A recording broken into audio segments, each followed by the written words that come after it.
आपलं नांदेड, नांदेड जिल्ह्याचा बुलंद आवाज. त्याला हा कमी होऊ द्यायचा नाहीये. हे आक्रमण जरी आपण किती म्हटलं तरी आपल्याला रोखता येईल, शक्य येते.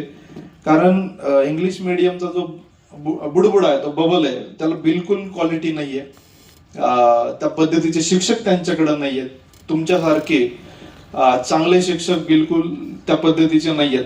आणि इंग्लिश मीडियम फक्त एक ड्रेस कोड आहे किंवा काही थोडंफार मुलं बोलतात, या सगळ्याला भुलून अनेक गरीब पालक त्या बाह्य दिखाव्याला भुलून ते स्वतः बर्डन सहन करून यांना ऍडमिशन घेत आहेत. आणि इतक्या त्यात गैरप्रकार आहेत की याच ठिकाणी तुम्ही पुस्तकं खरेदी करायचे. मी शिक्षण विभागाला पण सांगितलं होतं, आपण एखाद्या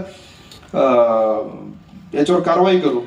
कंपल्सरी तुम्ही ते 6,000 हजाराची पुस्तकं विकतायत. आणि अनेक अनऑर्गनाइज असंघटित क्षेत्रातले पालक आहेत, केवळ इंग्लिश मीडियमचा जो काय हे आहे अट्रॅक्शन आहे बरोबर, त्याला बघून ते ऍडमिशन घेत आहेत.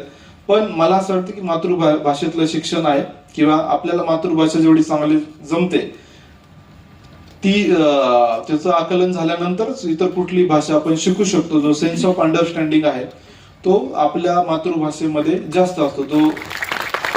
त्यामुळे झेडपी जी शाळा आहे त्याबाबत आपण परत एकदा आपल्याला पुनर्विचार करायची गरज आहे. आणि खूप